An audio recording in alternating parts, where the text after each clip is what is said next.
আসসালামু আলাইকুম সবাইকে। সবাই কেমন আছেন? আশা করি সবাই ভালো আছেন আর আপনাদের দোয়ায় আলহামদুলিল্লাহ আমরাও ভালো।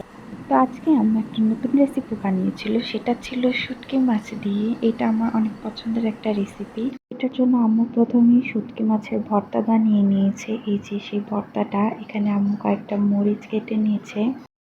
এরপর একে একে মরিচ বাটা, জিরা বাটা, হলুদের গুঁড়া এবং পরিমাণ মতো লবণ, ধনিয়ার গুঁড়া এবং রসুন বাটা দিয়ে দিয়েছে আম্মু। এরপর একটা কড়াইতে পরিমাণ মতো তেল দিয়ে নিয়েছে। তেলটা গরম হয়ে আসার পরে এর মধ্যে আম্মু পেঁয়াজ কুচি দিয়ে একটু ভালো করে নাড়াচাড়া করে নিচ্ছিল। নাড়াচাড়া করার পরে শুটকি এবং সেই মশলাগুলো দিয়ে দিয়ে এর ওপর অনেক ভালো করে নাড়াচাড়া করছিল। আম্মু এই শুটকিটাকে একটু ভাজা ভাজা করতে চাচ্ছিল, যাতে কাঁচা গন্ধটা চলে যায়। বেশি একটা ভাজা ভাজা করেনি, হালকা পরিমাণেরও ভাজা ভাজা করেছে।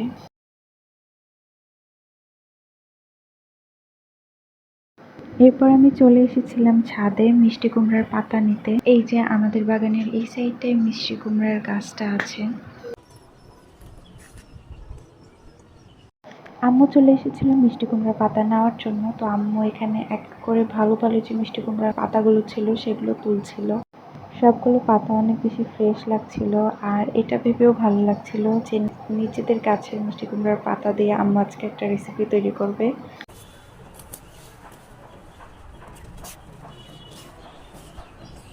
প্রয়োজনীয় পাতাগুলো কালেক্ট করা শেষ হয়ে গেছে, এখন আমরা নিচে যাব।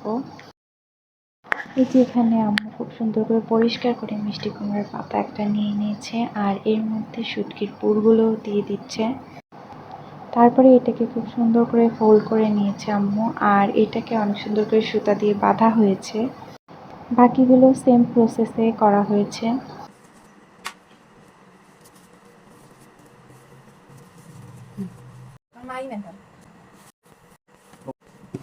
এরপর একটা কড়াইতে পরিমাণ মতো তেল দিয়ে নিয়েছে আম্মু।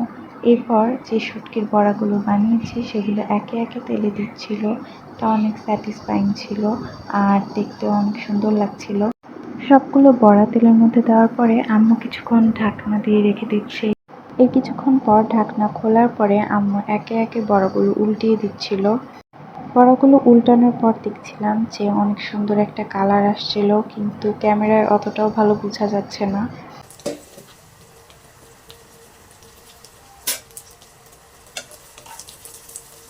আরও কিছুক্ষণ ভাজার পরে এই যে এটা তৈরি হয়ে গিয়েছিল, অ্যান্ড এটা হচ্ছে ফাইনাল লুক। তারপরে আমি খেতে বসে পড়েছিলাম।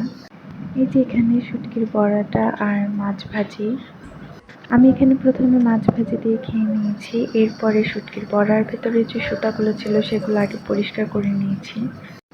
তারপরে শুটকি মাছ আর বড়াটা নিয়ে নিয়েছিলাম এবং একে একে খাচ্ছিলাম। এটা অনেক অনেক সুস্বাদু ছিল খেতে।